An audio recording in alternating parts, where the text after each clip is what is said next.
It's definitely warm out.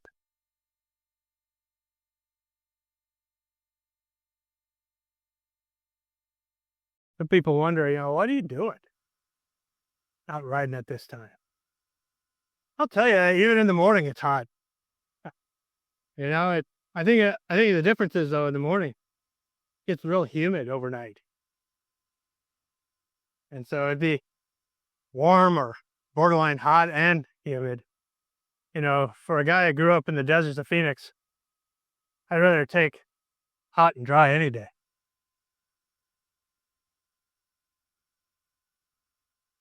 This is a tight corner here.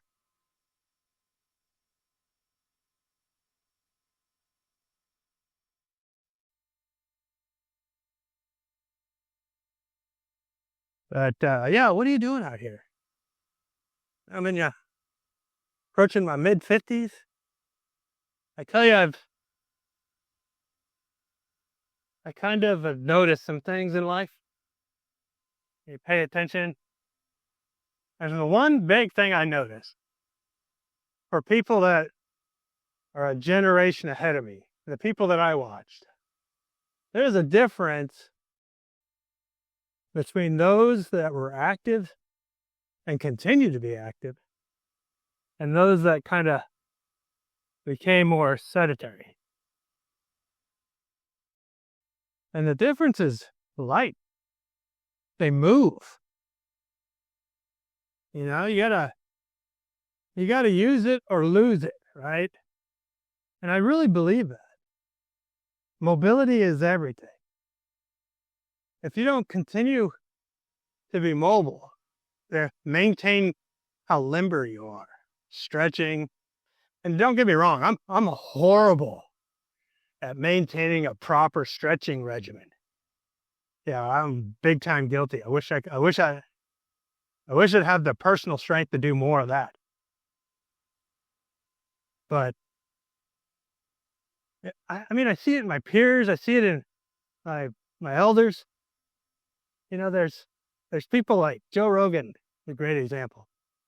John Kennedy. These guys, or I'm sorry, not John Kennedy, Robert Kennedy. These guys are phenomenal shape for their age. Yeah, Joe's not that much older than I am, but he needs a hell of a lot better shape than I am. But you kind of distill down, what are they doing different? And it comes to activity. You go extreme like Joe does, do all the MMA stuff, sure. Or you can just maintain a level of activity.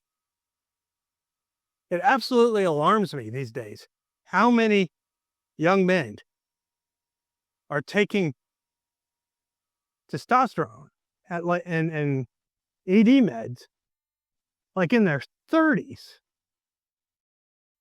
Oh, and you're like, what is happening? And the only thing I can think of, the only thing that's really changed is activity.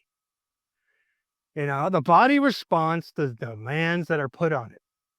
And if you're not out there mimicking our ancestors and the hunting, gathering role, exploration role, building, picking up things, putting them down, you don't need testosterone.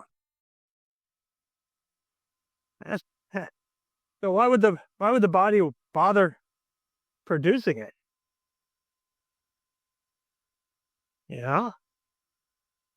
Coming up on a lake here. Retaining pond, really? So it's just weird to me. The answer is not taking a hormone. The answer is proper fitness and proper nutrition. And I'll tell you, I learned that lesson late too. I actually started, after I left the military, I was really good for about 5 years, taking care of myself after the military. And I just started letting it slide. And after 2020, that dreadful year, it really slid. Had a lot of work stress going on. I wasn't eating right. And then like 2 years ago, Yeah, it's just over 2 years ago. I stepped on the scale and tipped it over at 250 pounds. And you want to talk about a wake-up call. I was like, good Lord, who are you? I made a decision right there. As soon as I saw that scale tip, that was it for me. That was the catalyst. 250, I was like, no way. That's crazy. I'm 6'1", 250 pounds, and it's not the right kind of pounds. You know, so I made a commitment. I made it with my wife, and we changed the eating habits and mentality. That's the big one. We changed our mentality. And we started looking at food not as a pleasure, but as a necessity, and that we needed to eat the right foods and the right quantities. We listened to great advisors, both in the medicine field and people like Rob Kennedy. And we learned, you know, you start thinking back when you've been on this planet for over 50 years, and you start to see that. I was looking back, I'm going to split a little bit.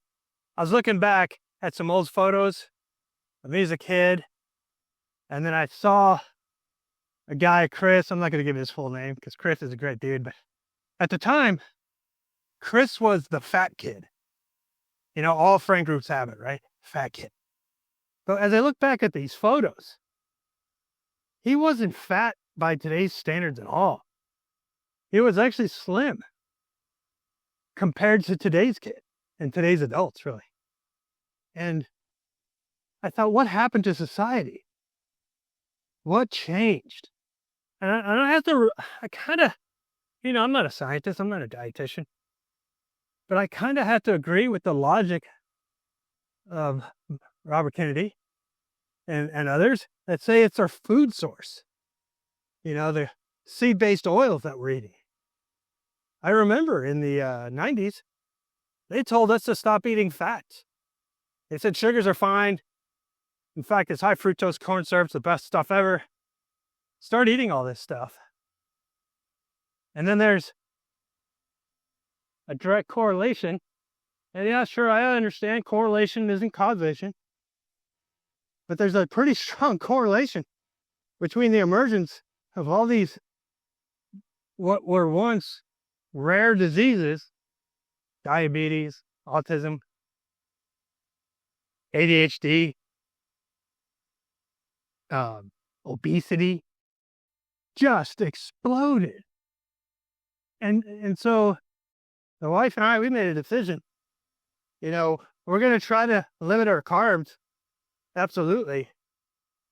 But we're also going to just eliminate all these fake carbs, in the manufactured carbs, the carbs that were often promoted and endorsed by companies that were previously in the tobacco industry, you know? So, and you know, you may want to fact check me on that one, but it's what I believe. And so we changed our diet,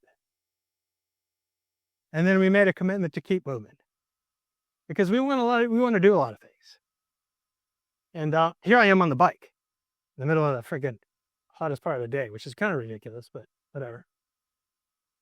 But I get inspired. There's a gentleman here in San Antonio, he's like nationally ranked, and he's in his 80s. He's riding like 100 miles a day, you know? So, yeah, I guess my lesson is if you want to continue in life and have an enjoyable life, you know, you're in your 20s now, your 30s now, whatever. But it doesn't matter when you start, 40s or 50s, get up off your butt, start lifting things and putting them down. Do it slow, do it small, but do it consistently. And change your mentality that you're not going to settle for a frickin' little cart that's going to drive you around Walmart while you spill over the sides. You're going to live an active life, and you're going to keep moving. Because I'll tell you, I don't want to die in my bed. I want to die doing something. And I hope you do too.